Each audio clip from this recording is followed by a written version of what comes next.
isso, mané? Ih, mané, esse fogo tá indo até lá em cima, mané.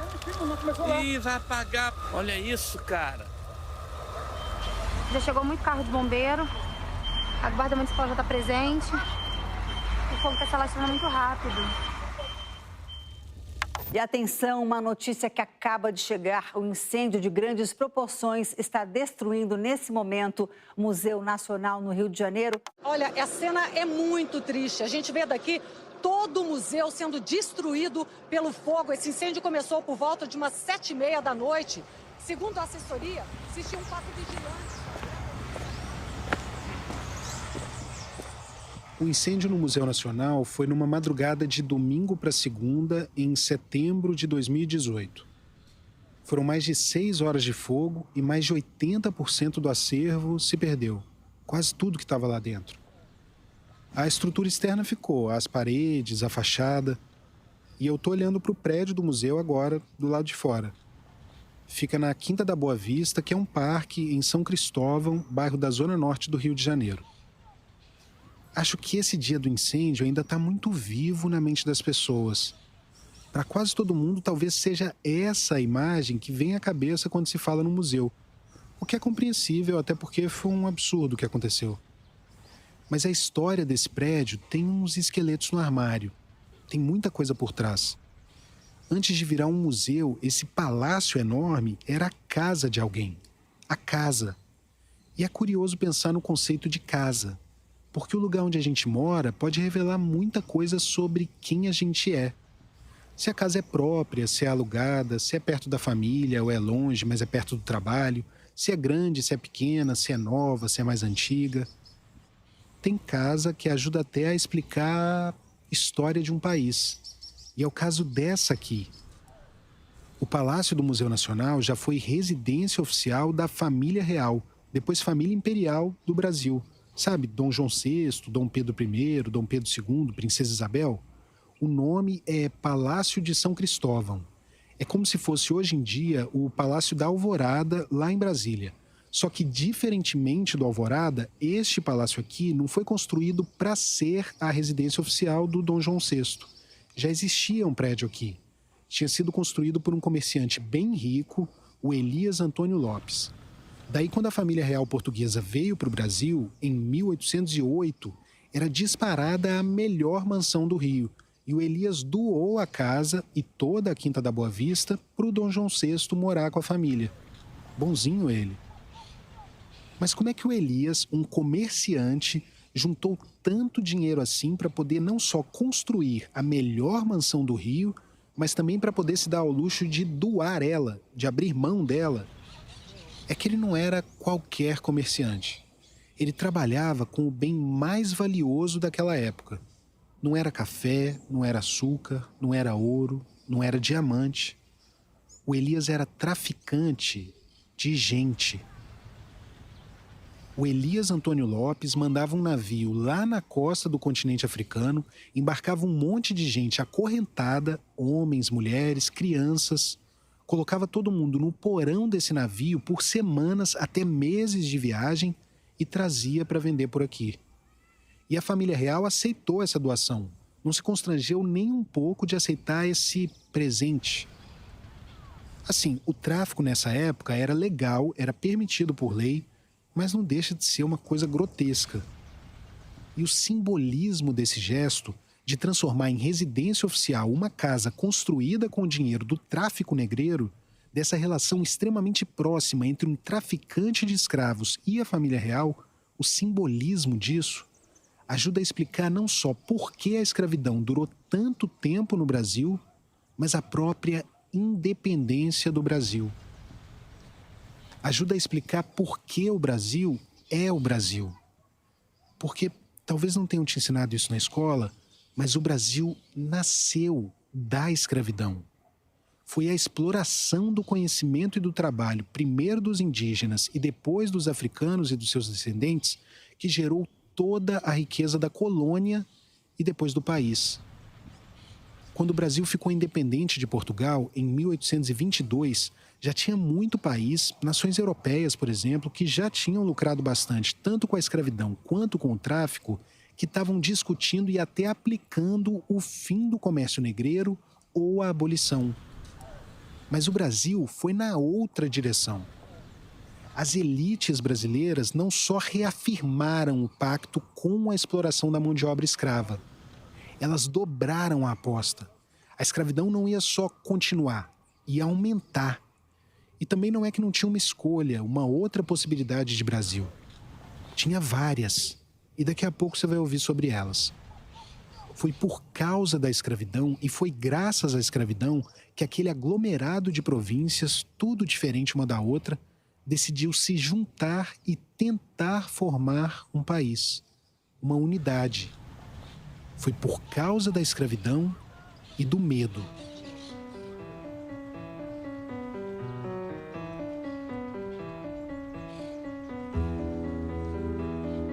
Este podcast e o Projeto Querino, apoiados pelo Instituto Ibirapitanga, são resultado de um longo trabalho de pesquisa, viagens e de dezenas de entrevistas que começaram ainda em 2020.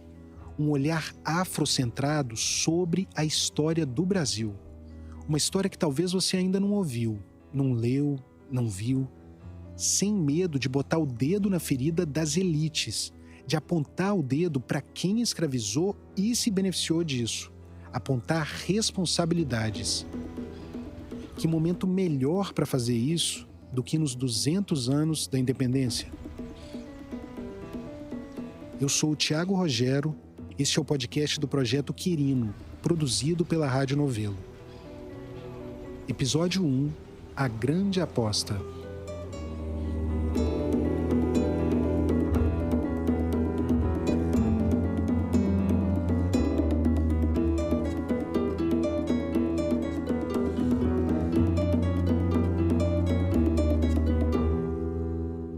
Interessante porque o Brasil ele nasce como um país, de fato, como um Estado-nação, atrelado ao tráfico de africanos, porque esses agentes do tráfico eles estão diretamente envolvidos e de maneira até bastante contundente na própria construção do Estado-nação. De modo que a própria moradia do imperador, ela tinha uma relação direta com o tráfico, isso por si só é bastante emblemático.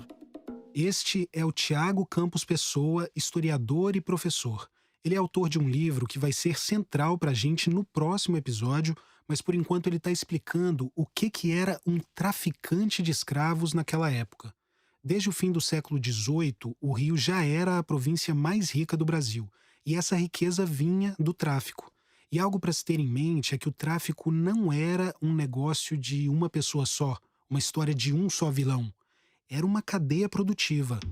Era uma operação bastante complexa, tanto em termos operacionais, como em termos logísticos, econômicos, financeiros. Então, quando a gente pensa no traficante de escravos, a gente tem que pensar numa cadeia de atores e de mercadorias, de agências que vão para muito além do próprio controle desse traficante de escravos. Dificilmente era feito por uma pessoa só.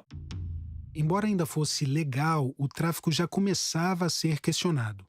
No período colonial, a palavra tráfico tinha mais um sentido de comércio em movimento. Acontece que, na virada do século XVIII para o século XIX, à medida em que o abolicionismo que se inicia na Inglaterra, a ideia de ser traficante de escravo, ela começa a mudar um pouco, sobretudo por conta dessa condenação moral e política advinda desse amplo movimento que se inicia na Inglaterra e se espraia pelo Ocidente.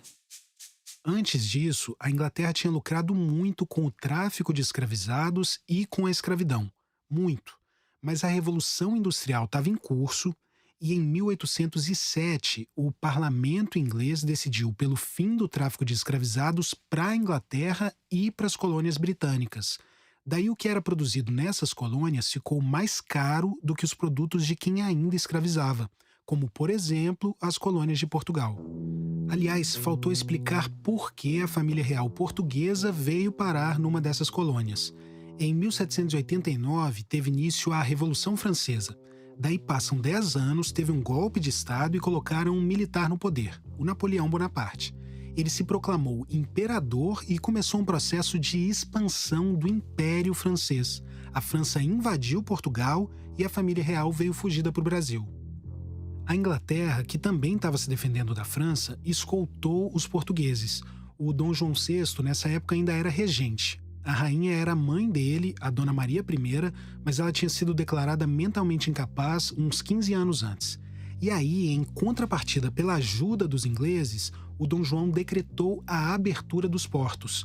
Os comerciantes brasileiros poderiam fazer negócios com outros países e não só com Portugal. E a Inglaterra, que era o principal parceiro comercial de Portugal e já há bastante tempo, começou a pressionar o Dom João para acabar também com o tráfico. Teve até um amigo brasileiro do Dom João, um advogado, que fez uma sugestão: que os filhos dos escravizados nascessem livres a partir daquele momento e que a escravidão toda tivesse fim dali a 10 anos. Isso foi em 1810. Sabe o que o Dom João fez com esse conselho? Nada. O que ele assinou naquele ano, por pressão da Inglaterra, foi um tratado se comprometendo a acabar com o tráfico de forma gradual. Não dava prazo nenhum, só dizia gradual. O Brasil vira um país independente nesse contexto, no qual a sua maior parceira política é contrária ao tráfico, não só contrária, como organizou uma campanha para que esse tráfico, de fato, não se viabilizasse. Esta é a Inaê Lopes dos Santos, historiadora e professora da Universidade Federal Fluminense. Ela também é a nossa consultora em história deste projeto e é autora do livro Racismo Brasileiro, uma história da formação do país. O Brasil era uma colônia ainda, quer dizer, não era uma colônia. O Brasil fazia parte do Estado do Império Ultramarino, né, já como no lugar de Estado. A chegada da família real foi uma mudança de patamar para o Brasil. Depois da abertura dos portos, a economia explodiu, principalmente no Rio e no Sudeste. E o Brasil foi meio que promovido em 1815. Deixou de ser só colônia e passou a ser um Reino Unido a Portugal. Algo intermediário entre uma colônia e um Estado soberano. Então era um lugar politicamente um tanto quanto dúbio. Naquele mesmo ano, o Dom João assinou um novo tratado com a Inglaterra. A partir daí, Portugal e o Brasil estavam proibidos de traficar pessoas que tinham sido sequestradas acima da linha do Equador. E, tem uma parte enorme do continente africano que fica acima da linha do Equador. Você acha que alguém cumpriu? Na prática, o tráfico não acabou, mas aumentou. Nos 10 anos antes da chegada da família real, 30 mil escravizados foram desembarcados por ano no Brasil. Nos 10 anos depois, subiu para 42 mil por ano. Tinha mais gente sendo escravizada no Brasil, pouco mais de 1 milhão de pessoas, do que a população inteira de Portugal. A chegada da família real é também um momento em que se sublinha essa característica escravocrata do Brasil, que tem como particularidade essa forte relação com o tráfico transatlântico, na medida em que esse tráfico era operado, em grande medida, por um número significativo de famílias oligárquicas de diferentes partes do país, diferentes regiões do país, que tinham, enfim, a sua riqueza vinculada ao tráfico. As tropas francesas acabaram deixando Portugal, mas a família real continuou no Brasil. A economia lá estava em frangalhos e os portugueses estavam reclamando que tinham virado colônia do Brasil, que não parava de crescer. Daí, em 1820, estourou em Portugal a Revolução Liberal do Porto. Teve um golpe lá, com o apoio do exército, e decidiram transformar o Reino de Portugal numa monarquia constitucional. Teriam uma constituição feita por parlamentares. O Dom João, nessa época, já era rei, a mãe dele tinha morrido, e Portugal exigiu que ele voltasse. Em fevereiro de 21, ainda no Brasil, ele já teve que jurar lealdade à futura Constituição portuguesa e nomeou um filho dele, o Pedro, de 22 anos, como príncipe regente do governo provisório do Reino do Brasil. E o Dom João viajou para Lisboa levando todo o dinheiro que estava guardado no Banco do Brasil, que tinha sido fundado quando ele chegou. E começaram a discutir a nova Constituição lá em Portugal, com a participação de deputados brasileiros.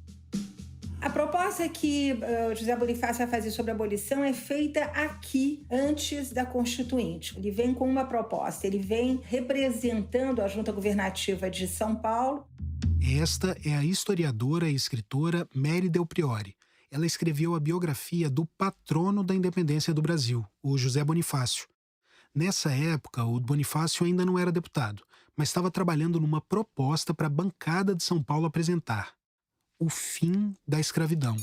Não uma abolição imediata, mas gradativa, para, segundo ele, não arruinar o comércio e os agricultores. Aí ele vai ter uma proposta de abolição que sequer é apresentada, sequer é ouvida. Abolição em 4 anos, né? A coisa não vai para frente. Nas Cortes... Cortes era o nome que tinha essa Assembleia Constituinte lá em Portugal. Nas Cortes, quem é muito, muito, muito atuante é o irmão dele, Antônio Carlos. E Antônio Carlos está, nesse momento, nas Cortes em Portugal, falando não de uma independência, isso não estava claro, mas da autonomia das províncias brasileiras. É o que se quer, é o que a elite deseja. As elites locais querem cada qual se ocupar dos seus negócios sem interferência de Portugal. As elites tinham medo, tinham pavor de perder tudo que elas tinham conquistado. Todo o dinheiro, todos os cargos, todas as benesses. Mas não era só disso que elas tinham medo. Eu lembro da Revolução do Haiti, que vai ser também uma espécie de monstro, né? Em cima dos grandes senhores de escravos e também dos traficantes de escravos que ganham fortunas nessa época. As elites morriam de medo de que houvesse aqui uma revolução como a do Haiti, que tinha acontecido fazia pouco tempo e tão pertinho do Brasil. Você sabe o que foi a Revolução do Haiti? A Revolução do Haiti foi um acontecimento maior na história da humanidade. Este é o Marco Morel, historiador e professor da Universidade do Estado do Rio, autor do livro A Revolução do Haiti e o Brasil Escravista, o que não deve ser dito. É que foi a primeira insurreição, rebelião, que se transformou em insurreição, se transformou em revolução de trabalhadores escravizados, que conseguiu destruir a sociedade escravista, né, e no caso colonial, e chegar ao poder. Isso é um fato único na história da humanidade, né? Uma rebelião de escravos que consegue destruir a sociedade escravista e chegar ao poder. Os escravizados se rebelaram, se libertaram e mataram os senhores. Em segundo lugar, foi a segunda independência proclamada nas Américas, né? Primeiro foram os Estados Unidos e segundo o Haiti. Em terceiro lugar, e não menos importante, é porque foi o primeiro país das Américas a abolir a escravatura, em 1793, 94. Então, por esse motivo e por representar o protagonismo da população negra e mulata daquela sociedade como vitoriosos, né? No sentido de que naquele momento conseguiram criar novas formas de relação social, etc. Nas cortes, lá em Portugal, tinha gente argumentando que, uma vez independente, o Brasil enfrentaria um levante negro e escravo. E o clima só esquentava entre os deputados portugueses e os deputados brasileiros. Os gajos queriam que o aparelho de Estado, ou falando em português muito claro, que o dinheiro voltasse e ficasse todo concentrado em Lisboa. E queriam também a volta do príncipe, do Pedro. Já os brasileiros não aceitavam nada disso.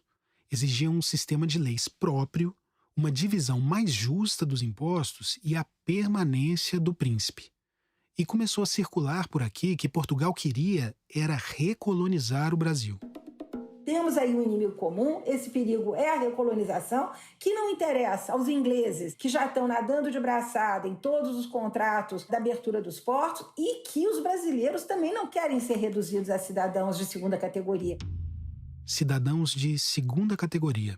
Todos vão se unir em torno da ideia do império, do poderoso império, do medo da recolonização, e isso certamente vai projetar Bonifácio como conselheiro de Dom Pedro. O Bonifácio, aquele mesmo que queria levar para as cortes uma proposta pelo fim da escravidão. Ele é um grande conselheiro, mas ele enfrenta muita rejeição dos senhores de escravos, dos comerciantes portugueses, dos fidalgos portugueses. José Bonifácio era um político branco, tinha acabado de voltar de um período de quase 40 anos estudando na Europa e trabalhando um pouquinho. E lá ele acabou tendo contato com o abolicionismo inglês. Mas, no geral, ele era um sujeito que até então nunca tinha tido muito destaque. Ele, ao contrário do que se diz, não terá estudado com nenhum dos grandes professores na França. Ele se limita a ser um técnico de mineração. Ele vai ser professor numa universidade que o detesta. Ele é brasileiro, ele não tem dinheiro, ele não tem prestígio, ele ganha um salário que é uma porcaria. Só que quando ele voltou ao Brasil, acabou caindo nas graças do príncipe regente. Ele vai cultivar a ideia em Dom Pedro de que é possível um poderoso império. Ele recolhe assinaturas, 8.000 assinaturas, pedindo a Dom Pedro que fique. O fico. Em setembro de 21, tinha chegado um decreto das cortes ordenando o fim da regência e o retorno imediato do príncipe a Portugal. Mas o Pedro sabia que o pai dele, o Dom João, tinha virado um rei decorativo e o príncipe decidiu ficar. Ele demitiu todo o ministério que o pai dele tinha deixado e nomeou outro. Seu braço direito era o Bonifácio, ministro dos Negócios do Reino e Estrangeiros. Pela primeira vez, o cargo foi ocupado por um brasileiro. Daí, em 22, começou uma campanha interna para garantir a independência, especialmente uma que fosse ordeira, para não dar chance para os escravizados se revoltarem. O governo e as elites queriam a todo custo evitar que o Brasil se dividisse, como aconteceu com os nossos vizinhos da América do Sul, que tinha várias colônias, mas com todas obedecendo ao mesmo rei. Os ingleses só se referiam ao Brasil como Brazils, com S. Brazils porque o Brasil era uma colcha de retalhos, me pergunto se não é até hoje. Enfim, o Nordeste com um projeto, o Grande Norte com outro projeto, o Sul com outro projeto, o Sudeste, Minas sempre em cima do muro. Algo em comum entre as elites dessas diferentes partes do Brasil era a formação. Os filhos eram enviados para estudar em Portugal, principalmente na Universidade de Coimbra. Não dá para negar a importância dessa formação conjunta, desse compadrio estabelecido entre eles. Mas o que uniu essas províncias, esses espaços tão diferentes um do outro, foi a escravidão. Ou melhor, o medo de perder a escravidão. Por mais que os interesses e mesmo as culturas regionais fossem tão diferentes, era melhor continuar embaixo de um governo central do que correr o risco de, com uma separação, perder a principal fonte de renda, o trabalho escravo. Porque era isso que estava acontecendo em parte dos países vizinhos, como a Argentina, por exemplo, que já tinha uma abolição gradual desde 1813. Fora o risco de uma guerra civil ou de uma revolta generalizada de escravizados, como foi no Haiti. O príncipe, então, começou a fazer umas viagens para conversar com esses grandes proprietários e com os traficantes de escravizados. A boa gente brasileira podia ficar tranquila. Independência, sim. Fim da escravidão? Não. O Estado brasileiro ele surge a partir do compromisso com o comércio negreiro. Aqui de novo o Tiago Campos Pessoa. Esses traficantes eram parte desse compromisso do Estado brasileiro com a continuidade do comércio negreiro. Estruturaram, de certa forma, avalizaram a própria construção do Estado imperial, mas, de certa forma, essa é a parte da história não contada. O Pedro I, quando está construindo base social de apoio à ruptura com Portugal, ele justamente vai buscar essa base social de apoio no Vale do Paraíba e nas suas Minas Gerais, justamente afiançando a continuidade da escravidão, a segurança da propriedade escrava. E foi durante uma dessas viagens que chegou uma notícia bombástica lá de Portugal. As cortes estavam planejando enviar tropas ao Brasil e estavam derrubando todas as nomeações feitas pelo príncipe, entre elas a do Bonifácio. O Bonifácio escreveu uma carta para o príncipe dizendo que ele tinha que agir rápido. A única opção era romper definitivamente com Portugal. A independência é uma dessas coisas que, se fechar os olhos, a gente consegue imaginar a cena. Tem um tanto de homem branco a cavalo, às margens do rio Ipiranga. E em destaque está o Dom Pedro, com aquela barba esquisita, montado num cavalo, erguendo a espada e gritando. Um cenário super-heróico. A questão é que não foi bem assim. O que a gente sabe, né, é que, enfim, foi um processo muito conturbado, muito pouco suntuoso. Aqui, de novo, a Inaê Lopes dos Santos. De certa forma, Dom Pedro I, que ainda não era Dom Pedro I, né, o príncipe regente, ele foi um pouco pego de surpresa. Tem uma coisa do simbolismo, que mesmo na precariedade das mulas, não tem aquela cavalaria, aquela roupa pomposa. O cara tá voltando uma viagem de dias, né, Rio-São Paulo, que demorava acho que 2 ou 3 dias. E na volta dessa viagem, ele recebe uma carta, 2, né, uma da sua esposa e outra do Bonifácio, dizendo que, na verdade, a esposa dele, que está estava como regente, quem estava de fato governando o Brasil naquele momento era ela. Ela já havia decretado a independência do Brasil e aí ele salta a espada. Como Dom Pedro estava fazendo campanha pelo país e estava fora do Rio, a esposa dele, a Maria Leopoldina, é quem estava como regente interina. Daí, quando chegaram aquelas notícias todas de Portugal, foi ela que declarou a independência. O Dom Pedro só ratificou. Essa imagem que a gente tem do 7 de setembro, esse mito, é por causa de um quadro. O nome também é Independência ou Morte, foi pintado pelo Pedro Américo. É uma pintura bem épica, tem esses elementos todos que eu já falei, só que ela foi feita 76 anos depois. É de 1888. Agora, não é porque o grito não foi aquilo tudo que não foi importante. Aquele momento representou, sim, uma ruptura. E representou também a vitória, ao menos de um grupo. Eu gosto muito de reforçar o 7 de setembro, porque ele é um momento em que você tem um grupo muito específico e coeso, e a coesão, o que une essas pessoas que estão definindo o futuro político dessa nova nação, é em grande medida o lugar de senhores de escravizados. Pensar esse momento como um momento de ruptura política, mas levando em consideração quem são os agentes dessa ruptura e o que eles escolhem manter e por que eles escolhem manter em meio a essas transformações. E a escravidão, sem sombra de dúvida, é talvez a maior aposta e a maior manutenção que foi feita. Mas, de novo, uma manutenção que é feita no momento em que a possibilidade da escravidão acabar também estava no horizonte de expectativas.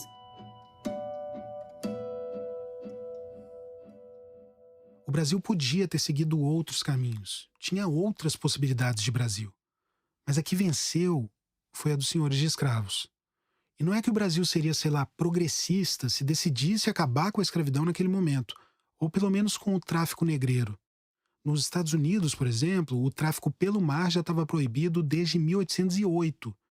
Aqui, as coisas pioraram. Lembra que, depois da chegada da família real, o volume de pessoas desembarcadas aqui tinha passado de 30 mil para 42 mil por ano? Depois da independência, foi para 52 mil. Então, assim, o racismo não é um tipo de gás que está na atmosfera. O racismo é uma construção humana. E a escravidão também. A escravidão é uma instituição. E ela perdurou porque você tinha um grupo de senhores de escravizados, que era um grupo que também formou a elite política brasileira, ou as elites políticas brasileiras, nas suas multiplicidade, nas suas discordâncias. Elas tinham essa base comum, que era o fato de eles serem proprietários de escravizados. Em dezembro de 22, foram criados os símbolos nacionais, como a bandeira do Império. Você já olhou bem para a bandeira do Império? Ela tem o mesmo retângulo verde da bandeira de hoje, representando a Casa de Bragança, que é a família do Dom Pedro. O losango amarelo representa a casa da família da Maria Leopoldina. Tem a cruz da Ordem de Cristo, tem umas estrelas representando as províncias e tem a coroa. Acima da coroa ainda tem mais uma cruz, simbolizando que Deus estava acima de tudo. Mas além de tudo isso, tem dois raminhos de folha que ninguém costuma reparar. Esses dois ramos emolduram o brasão. De um lado, um ramo de café. Do outro, um ramo de tabaco. Eles estão unidos pelo laço da nação, uma fitinha verde e amarela. E o Dom Pedro disse que a ideia era que esses ramos representassem as riquezas da nação. Café e tabaco. Daí eu te pergunto, quem trabalhava e colhia, quem trabalhava e morria para gerar essas duas riquezas nacionais? A Avenida Paulista, principal palco das manifestações em São Paulo, além de receber manifestantes em defesa das reformas do governo Jair Bolsonaro, abriu espaço para a defesa de outras pautas mais alternativas, entre elas a defesa da monarquia. Há pouco tempo atrás, nós éramos milhões, mas milhões silenciosos. Agora nós já estamos na rua no Brasil todo. As pessoas já veem a bandeira do Império e falam, monarquia, monarquia. Agora, seria errado dizer que não teve guerra na independência no Brasil. Teve guerra. Teve sangue derramado. Só que não foi sangue azul. As guerras de independência foram guerras que aconteceram em diferentes partes do país e que tiveram, obviamente, dimensões distintas, nas quais as forças militares desse recém-criado país, com uma ajuda fundamental da população, agora brasileira, lutam pela expulsão das tropas portuguesas. E são movimentos que têm um apelo popular muito grande, né? E o apelo popular não é que as pessoas ficavam na janela das suas casas batendo palma. O apelo popular é porque as pessoas vão para as ruas com faca, com que elas tivessem, porque a gente não está falando de um exército organizado ainda. A mais conhecida dessas guerras e a que teve maior repercussão foi na Bahia.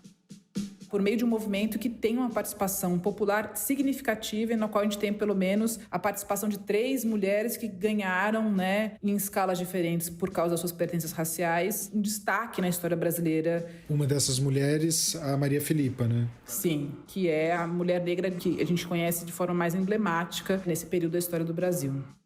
Maria Filipa de Oliveira.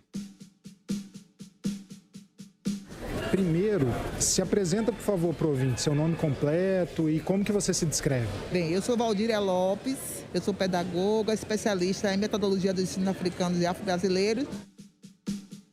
A Guerra da Independência na Bahia começou em fevereiro de 22. Primeiro, um português foi nomeado pelas cortes para ser governador de armas da Bahia. A população protestou. A Bahia estava um barril de pólvora. Daí os soldados portugueses atacaram os militares brasileiros. Maria Filipa, para mim, ela representa os negros e negras que perderam a vida, que foram invisibilizados por séculos. E aí você não vê na história, nos livros, falando desses corpos que foram jogados. E Maria Filipa, para mim, representa a presença do negro na luta da independência do Brasil na Bahia.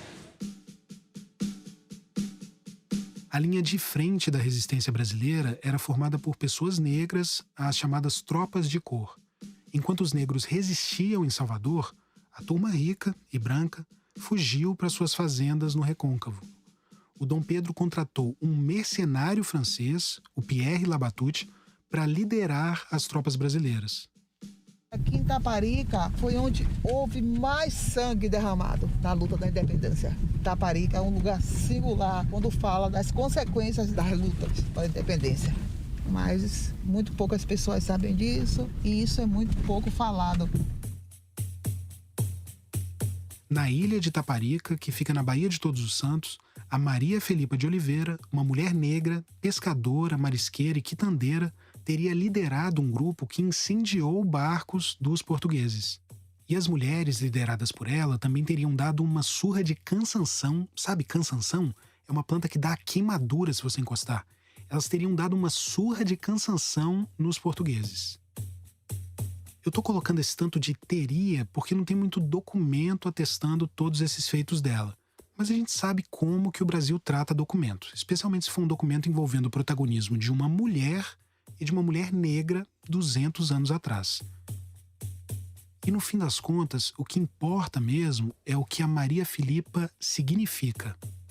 Muitos negros foram lutar pela sua independência, né? A gente sabe disso, mas a história não conta. Maria Filipa é um elemento pedagógico, didático, que faz com que a gente construa esse discurso que não foi escrito. A gente ainda sofre muito preconceito, porque a maioria dos acadêmicos diz que é um mito, que ela não existiu, mas a gente entende que a história ela é forjada com as memórias. Eu me sinto contemplada em ver essa heroína. Para mim, eu não preciso que acadêmico nenhum ache importante. Ela é o negro na luta pela independência. Ela tira a gente da invisibilidade dos livros didáticos, do livro de história. Essa mulher é muito forte.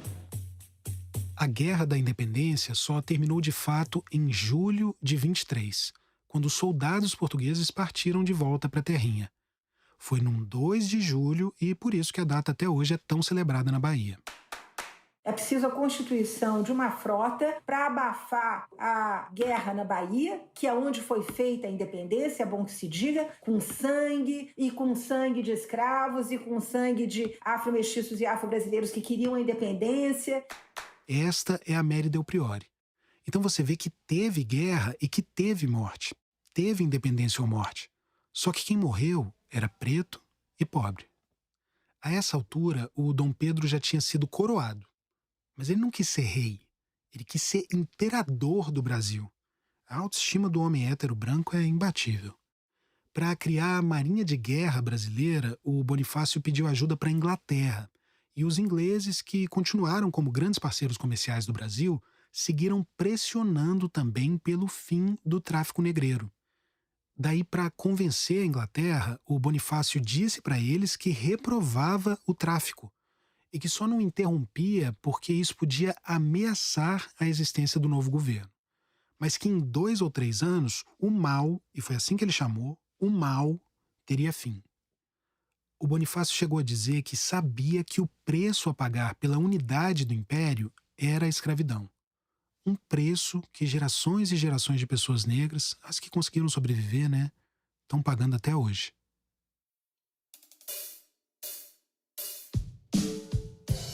Bom, todo país novo precisa de leis, precisa de uma Constituição. Em maio de 23 foi instaurada a Assembleia Nacional Constituinte. Os parlamentares eram quase todos homens brancos, ricos, alguns poucos afrodescendentes, mas nenhuma pessoa negra de pele escura, por exemplo. E nenhuma mulher também, que nessa época não votava e nem era votada. A escravidão, claro, era um assunto na Assembleia. Tinha deputado que era abertamente contra a escravidão, que defendia a abolição. E tinha também quem defendia a manutenção do cativeiro. Afinal, a maioria ali era tudo senhor de escravo.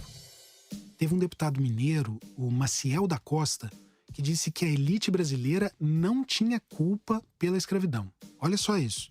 Que os africanos vêm porque seus bárbaros compatriotas os vendem. Você já ouviu esse tipo de bobagem em algum lugar, né? Olha só. Se for ver a história realmente, o português nem pisava na África. Eram os próprios negros que entregavam os escravos no... Não, pisava. Pelo amor de Deus. Mas é... Já o Bonifácio, que também era deputado, preparou um documento enorme para apresentar na Assembleia defendendo o fim da escravidão. Ele está preocupado com o progresso econômico do Brasil. E ele entende que a escravidão é um atraso, que a escravidão, de certa maneira, impossibilita a criação de indústria, que a escravidão impossibilita a ocupação do solo de maneira inteligente. E ele tentou convencer os colegas pelo que era mais importante para eles, o bolso. Se não abolir, não vai desenvolver, não vai crescer. São pautas que envolvem o crescimento desse futuro país, desse futuro império, como qualificar a mão de obra, como criar escolas. Ele tem uma preocupação enorme com a educação, e isso é muito importante. Ele tem uma visão de conjunto, não da escravidão, de como fazer crescer o Brasil. Escolas técnicas, introdução de imigrantes. Então, a questão da escravidão está subsumida a um projeto de fazer o Brasil crescer, se industrializar, se libertar da grande propriedade, sobretudo se educar. O Bonifácio escreveu assim: É preciso, pois, que cessem de uma vez os roubos, incêndios e guerras que fomentamos entre os selvagens da África. É preciso que não venham mais a nossos portos milhares e milhares de negros que morriam abafados nos porões dos nossos navios, mais apinhados que fardos de fazenda. É preciso que cessem de uma vez por todas essas mortes e martírios sem conta com que flagelávamos e flagelamos ainda esses desgraçados em nosso próprio território. É tempo, pois, e mais que tempo, que acabemos com um tráfico tão bárbaro e carniceiro. É tempo também que vamos acabando gradualmente até os últimos vestígios da escravidão entre nós, para que venhamos a formar em poucas gerações uma nação homogênea, sem o que nunca seremos verdadeiramente livres, respeitáveis e felizes. E você vê que, mesmo criticando a barbárie que era a escravidão, o José Bonifácio não deixava de ser um homem branco e rico do começo do século XIX. Isso fica evidente, por exemplo, quando ele chama os africanos de selvagens. Bom, mas esse documento do Bonifácio tinha 32 artigos. Dá para você ler na íntegra no site do Projeto Quirino. Só que esse documento nunca foi apresentado na Assembleia. Em muito pouco tempo aconteceu um monte de coisa. Primeiro, o Bonifácio foi demitido pelo imperador. Sim, demitido. Essas ideias reformistas dele não pegavam bem entre a turma do dinheiro. Mas não era só isso. Os outros deputados reclamavam que o Bonifácio e os irmãos dele eram muito truculentos. Tinham até espancado um jornalista português que tinha criticado a família num jornal. Daí o Dom Pedro rompeu com o ex-braço direito e a família dele virou oposição ao imperador. E antes que o Bonifácio pudesse levar o documento da escravidão para o plenário, o Dom Pedro destituiu a Assembleia. Fechou, acabou. Um dos motivos é que os deputados estavam trabalhando num texto que restringia os poderes do imperador e que dava mais poder para as elites das províncias. O Dom Pedro não gostou e acabou com a brincadeira. O Bonifácio foi preso e exilado. Eu não acho que ele tenha caído por conta da sua luta pela escravidão. Tanto é que depois, no exílio, ele jamais se digna lembrar uma vez dessa questão da escravidão. Eu só lembro também, para aqueles que ainda acreditam que ele é o grande patrono da independência, que quando ele cai, ele funda um jornal e quem vai considerá-lo, em primeiro lugar, o grande patrono da independência é ele mesmo. Porque nesse jornal intitulado Os Tamoios, ele se auto-entrevista e ele então diz que são os Andradas os responsáveis pela independência do Brasil, esquecendo que as batalhas foram inúmeras em toda a parte e que todos os brasileiros participaram de um jeito ou de outro. Não tinha mais assembleia para fazer a Constituição, mas o país ainda precisava de leis. Daí o imperador nomeou uma comissão para escrever a Constituição. Entre eles, o Maciel da Costa, aquele mesmo que dizia que a elite brasileira não tinha culpa pela escravidão. O Maciel não só ajudou a escrever a Constituição, como virou o novo braço direito do Dom Pedro, entrando no lugar do Bonifácio como ministro. E a escravidão... Bem, a gente já sabe o que aconteceu com a escravidão. Se há algo que se manteve depois da atuação de Dom Pedro I e da dissolução, é justamente esse caráter escravocrata, que é um reflexo do caráter escravocrata da oligarquia brasileira. Aqui de novo, a Inaê Lopes dos Santos. Essa classe oligárquica brasileira, ela é descendente de proprietários escravizados. As pessoas não chegaram aqui 3 dias antes do 7 de setembro, muito pelo contrário, fazem parte de famílias que há décadas, talvez séculos, sejam proprietários escravizados. Então, quando a manutenção da escravidão ela se dá e ela se dá por meio do silêncio, né? Você não tem nenhum instrumento legal dizendo, a escravidão continua. Não tem nada. O que você tem é o artigo 179 da Carta Constitucional de 1824, dizendo que todo cidadão brasileiro tem como garantia a propriedade privada. A escravidão faz parte da propriedade privada e segue o baile. A Constituição também trazia um outro artigo que ajudaria a manter o sistema escravocrata por mais tanto tempo. Esse artigo era a definição de cidadania. Pela lei, toda pessoa negra livre, nascida no Brasil, era cidadã do Império. Se fosse um africano, ainda que conquistasse a alforria, não seria um cidadão. Mas o filho desse africano livre, sim. E não foi uma benevolência isso, foi mais uma válvula de escape. Os poderosos davam alguma coisa para não correr o risco de as pessoas botarem abaixo todo o sistema escravista, para não correr o risco de ter aqui um novo Haiti. E mesmo para quem conseguia essa cidadania, era uma cidadania de segunda categoria também. Na teoria, essas pessoas tinham direitos civis, mas não direitos políticos, votar e ser votado em todas as eleições. Essa Constituição é até hoje a mais longeva da história do Brasil. Durou até 1889. E por todo esse período, as pessoas negras que eram livres tiveram essa liberdade precária. A liberdade, mesmo quando garantida por uma carta de alforria, ou até mesmo para a população negra que nascia já livre, como é uma liberdade atrelada a uma escravidão racializada, significa que ser negro é nunca ter uma liberdade plena. Então, ser proprietário de escravo é uma das formas, inclusive, mais efetivas para você garantir a sua própria liberdade. Por isso que alguns ex-escravos, quando conseguiam algum dinheiro, acabavam comprando escravos também. E dava até para comprar um escravizado a prazo, pagando aos pouquinhos. Os proprietários de escravos não eram só os grandes proprietários, os grandes senhores. A escravidão era uma instituição, uma propriedade privada.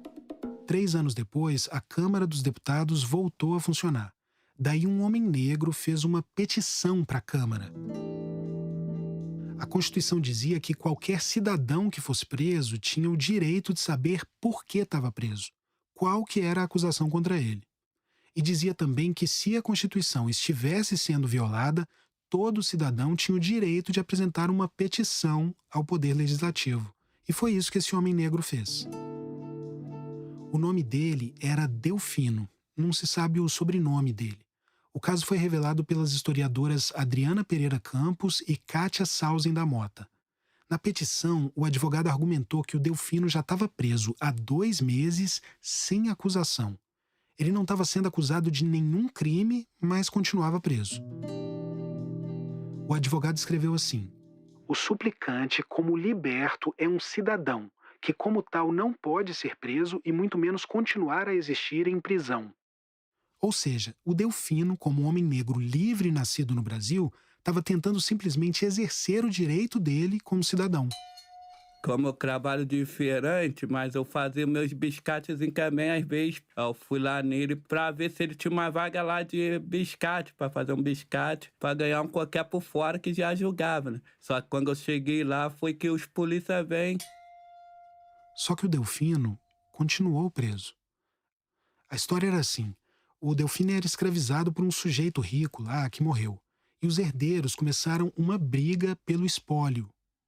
Daí o filho desse sujeito vendeu o Delfino, mas um cunhado chegou dizendo que ele é que era o herdeiro e, portanto, dono do Delfino, e prendeu o Delfino. Daí o cara que tinha comprado ele falou: quer saber? Agora não é meu nem seu, agora ele é livre. E libertou o Delfino. Mas o juiz decidiu que, enquanto não tivesse uma palavra final sobre o espólio, o Delfino deveria continuar preso, mesmo sem ter cometido nenhum crime. Sabe a presunção de inocência? Todo mundo é inocente até que se prove o contrário? Na teoria, deveria ser assim. A presunção, nesse caso do Delfino, não era de liberdade. Era de escravidão. Antes de poder ter qualquer direito de cidadão, ele primeiro tinha que provar que não era escravizado. Aí foi, sentou, me botou sentado lá, começaram a tirar um montão de foto, um montão de gente olhando, e eu perguntando eles o que era. Aí foi e falou, cara, que vai ficar conduzindo só na delegacia mesmo e vai embora pra casa. Eu perguntei eles pra que eu ia na delegacia, que eu não devia nada de justiça. Falei com eles, eles não, que vai quem que ia. O Delfino foi preso em maio de 26 e fez essa petição para a Câmara em julho. Só em maio do ano seguinte é que foi lido em plenário um parecer da comissão que analisou o caso e eles deram razão para o juiz. Aí quando chegou lá, a delegada só vem falando que eu era safado mesmo. Eu falando com ela que era trabalhador. Ela foi e falou, já tranca ele lá pra dentro mesmo. Aí trancou, ali eu fiquei trancado. Esse parecer da comissão é a última notícia que se tem do Delfino. Não se sabe se ele ainda estava preso, nem o que aconteceu com ele depois disso. E ali não via nem dia, nem noite, nem nada, e ninguém não me falando nada. Eu pedindo explicação, gritando lá. Eles falaram que era para calar a boca, senão ia ficar ruim para mim. Será que ele foi enfim libertado? Será que continuou na prisão? Que porcaria de cidadania é essa em que uma pessoa pode ficar tanto tempo presa, mesmo sem ter cometido crime nenhum? Aí fiquei lá mais 7 dias nessa cela, aí foi que entrou pro presídio, que era o convívio. Aí lá o polícia ainda falou assim, que eu não conheço, que vai conhecer o inferno. Essa voz que você está ouvindo esse tempo todo é a do Anderson Gonçalves. Em 2019, ele estava indo atrás de uma vaga de emprego quando foi abordado por policiais. Tudo isso no centro de Petrópolis, aquela cidade que paga até hoje laudêmio para os descendentes do Dom Pedro.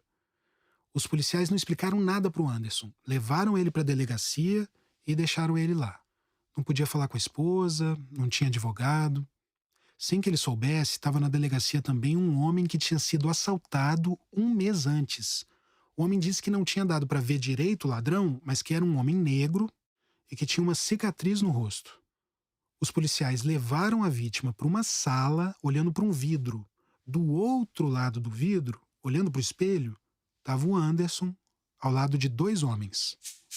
E ficava olhando um para o outro e rindo, assim, né? Eu olhando pro espelho e rindo. Lá a minha cara, assim, eu sério olhando pro espelho, aí foi que eu desci. Só que bocou em reconhecimento. Só que como eu não entendo, nem eu sabia que era reconhecimento. Para mim, estava normal ali. A vítima reconheceu o Anderson. Ele foi denunciado pelo Ministério Público com base nesse reconhecimento e o juiz aceitou a denúncia. E falei com eles, não cometi nada disso não. Aí foi nisso, aí fiquei. Aí fui ficando preso. Foi passando meses e meses eu lá. Aí fiquei 1 ano e 3 meses preso sem saber de nada. Assim, procurando uma ajuda lá dentro, ninguém dava atenção, nada. Que lá, na verdade, nós fica cracados igual um bicho mesmo. Quem jeito, aí comida azega entrando, não dava pra comer direito, que eu não ia comer comida azega. Às vezes até comia, não, mas azedona, eu não ia ficar comendo aquilo. Olha, Thiago, eu vou completar 27 anos de Defensoria Pública e é uma das maiores injustiças que eu já vi até hoje, porque aqui nós temos o racismo estrutural efetivamente configurado por parte da Polícia Civil, investigação, por parte do Ministério Público, acusação, e por parte do Judiciário, julgador. Este é o Marcílio Brito, defensor público do Estado do Rio. Ele foi catado na rua, você é o autor do crime e está preso, sem mandato, e foi colocado para reconhecimento perante 2 homens brancos. Faltou dizer isso. Lembra que a vítima disse que não tinha dado para ver direito o assaltante, mas que era um homem negro? Na hora de fazer o reconhecimento na delegacia, os policiais colocaram 3 pessoas para a vítima reconhecer. O Anderson, que é um homem negro, e 2 homens brancos. E a vítima acabou reconhecendo Anderson num processo de indução. Mas esse não foi o único erro do caso. Anderson só foi levado à autoridade judicial 6 meses depois do primeiro dia de encarceramento, quando é obrigatória a audiência de custódia. O Anderson não teve audiência de custódia. Ele não sabia do que estava sendo acusado. Ele não teve direito à defesa. E o Anderson só foi solto 15 meses depois. 15 meses. Porque quando enfim teve uma audiência, e aqui eu vou usar aspas da decisão que finalmente libertou o Anderson, a vítima não identificou no acusado a principal característica física que observou no autor do delito, ou seja, uma cicatriz no rosto. Anderson, você entrevistou? Anderson não tem cicatriz. 15 meses preso. 15 meses. Quem devolve esse tempo para ele? Para a esposa dele?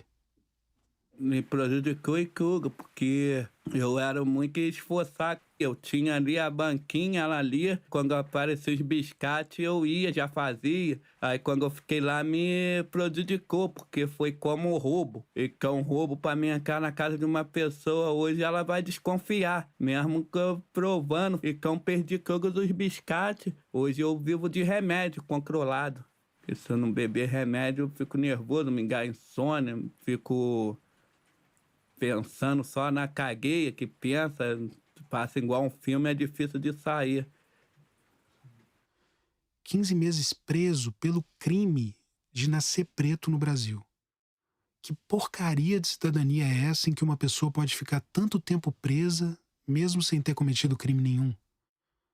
200 anos separam a história do Delfino da história do Anderson. Para o Delfino, a presunção era de escravidão. Para o Anderson, de culpa, de criminalidade. Do tipo, todo negro é criminoso até que consiga provar o contrário. 200 anos depois daquela primeira Constituição, o negro ainda é um cidadão de 2ª categoria no Brasil.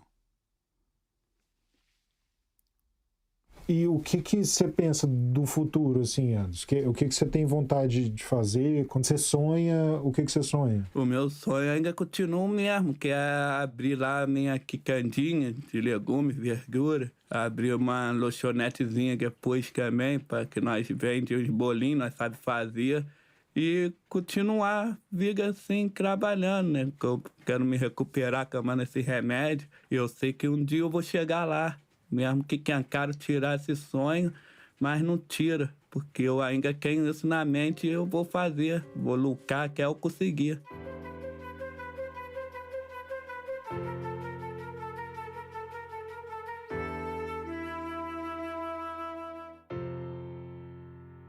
Este foi só o primeiro episódio do podcast do Projeto Quirino.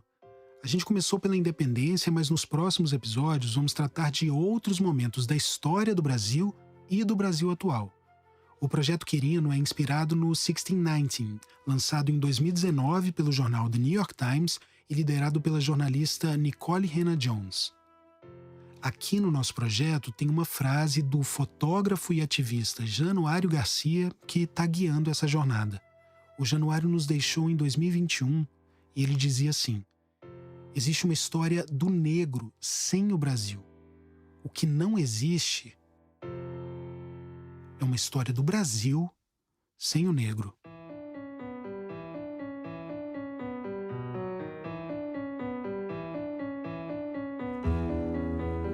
O Projeto Quirino é apoiado pelo Instituto Ibirapitanga. O podcast é produzido pela Rádio Novelo. O nosso site, projetoquirino.com.br, reúne todas as informações sobre o projeto e conteúdo adicional. O site foi desenvolvido pela AIE.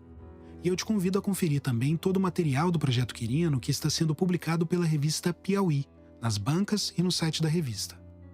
Este episódio teve pesquisa de Gilberto Porcidônio, Rafael Domingos Oliveira e Angélica Paulo, que também fez a produção. A edição é do Luca Mendes, a sonorização da Júlia Matos e a finalização da Pipoca Sound. A checagem é do Gilberto Porcidônio e a música original do Vitor Rodrigues Dias. Estratégia de promoção, distribuição e conteúdo digital, Bia Ribeiro. A identidade visual é do Draco Imagem. O ator que gentilmente leu aquele trecho da representação do Bonifácio foi o Paulo Betti. Os transcritores das entrevistas foram Guilherme Póvoas e Rodolfo Viana.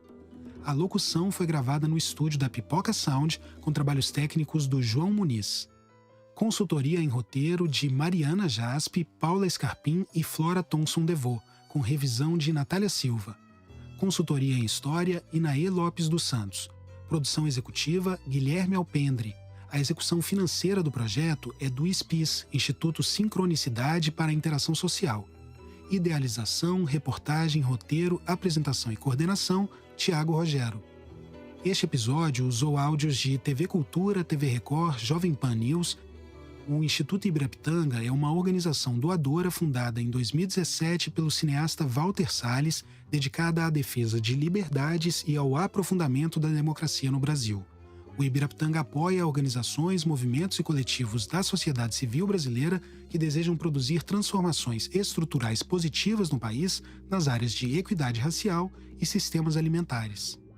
Agradecimentos a André Degenschein, Yara Ronick, Thales Vieira, Flávio Oliveira, Manuela Tamani, Diana Mendes, Moara Vale, Rafael Bandeira, Raul Torres, Thaís Praz, Amanda Pessoa, Marcele Darrier, Juliana Jäger, Fê Cris Vasconcelos, Gabriela Varela, Paulo Betti, Rejane Guerra, Marco Morel, Nilzete Santos, Ricardo Mendes, N. Cleide, Rodrigo França, Lúcia Xavier, Carlos Araújo e Priscila Maria. Até o próximo!